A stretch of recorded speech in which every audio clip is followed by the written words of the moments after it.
नमस्कार दोस्तों, हमने पिछले वीडियो में ये तो जान लिया कि ऑप्शंस में निवेश क्यों करना चाहिए। अब बात करते हैं कि क्या होता है ऑप्शन, क्योंकि आप जानना चाहते हैं कि आखिर ऑप्शंस क्या होता है। तो चलिए शुरू करते हैं।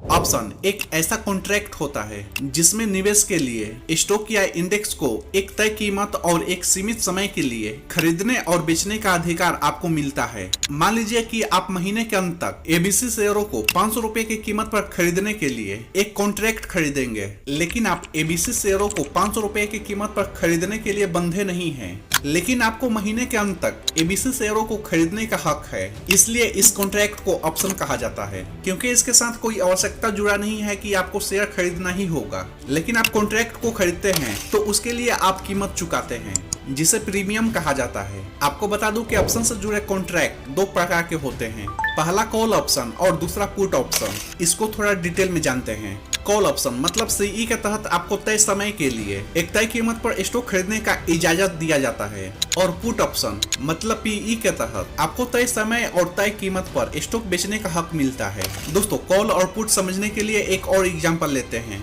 मान लीजिए कि आपको एक घर खरीदना है और आप बिल्डर के पास जाते हैं, जहां बिल्डर एक शानदार सोसाइटी में बिल्डिंग बना रहा है और उस बिल्डिंग के फ्लैट की कीमत 20 लाख रुपया तय किया गया है। यानी कि आप जो बिल्डिंग तैयार हो रहा है उसके लिए 20 लाख या कुछ किस्तों में कीमत देकर बिल्डिंग खरीदते हैं। मान लीजिए कि बिल्डर बीच में ही भाग गया या फिर उस बिल्डिंग पर कानूनी मामला दर्ज हो जाती है, तब क्या होगा? तो ऐसे में आपको रिस्क उठाना पड़ सकता है। क्या आप इस बात से सहमत हैं? तो कमेंट कीजिए। बिल्डिंग खरीदने में ये छोटा छोटा रिस्क तो होता ही है, लेकिन आप उस बिल्डिंग को छोड़ना भी नहीं चाहते, क्योंकि उस सोसाइटी के बगल से ही हाईवे निकलने वाला है और ऐसे में उस बिल्डिंग की कीमत आने वाले कुछ सालों में डबल हो सकता है। और ऐसे हालात में कोई बिल्डर इस एग्रीमेंट के साथ आपके पास आता है कि आप 2 सालों के अंदर कभी भी 20 लाख रुपया में फ्लैट खरीदने का हक बरकरार रखेंगे, और इस एग्रीमेंट पीरियड में आपके पास फ्लैट नहीं होगा, लेकिन आपको इन अधिकार को पाने के लिए 30,000 रुपया देना होगा। तो दोस्तों, आप ऐसे में खुशी खुशी एग्रीमेंट साइन कर लेंगे, क्योंकि आप सिर्फ 30,000 रुपया देकर आने वाला 2 सालों के लिए 20 लाख में फ्लैट लेने का अधिकार पा रहे हैं, क्योंकि आप जानते हैं कि आपके पास अभी फ्लैट नहीं है। और ऐसे में अगर कोई समस्या खड़ी हो जाती है तो आप फ्लैट खरीदने से मना कर सकते हैं। अगर आप ऐसा करते हैं तो आपको केवल 30,000 का नुकसान होगा, लेकिन अगर फ्लैट से जुड़ी कोई समस्या नहीं होती और इसके नजदीक से हाईवे बन जाता है तो फ्लैट की कीमत बढ़ जाएगी। अगर इसे आसान शब्दों में समझें तो मान लीजिए कि उस फ्लैट की कीमत 50 लाख है और आपके पास वही फ्लैट 20 लाख में खरीदने का अधिकार है, तब आप क्या करेंगे? ऐसे में आप जरूर खरीदना चाहेंगे। इसी बात को थोड़ा डीप में समझते हैं। मान लीजिए आपके पास फ्लैट खरीदने के लिए 20 लाख नहीं है। इस सिचुएशन से आप कैसे लड़ेंगे? अगर आपको आसान शब्दों में बताएं तो ए इंसान को फ्लैट 20 लाख में मिल रहा है, जबकि वही फ्लैट खरीदने पर बी इंसान को 50 लाख में मिल रहा है।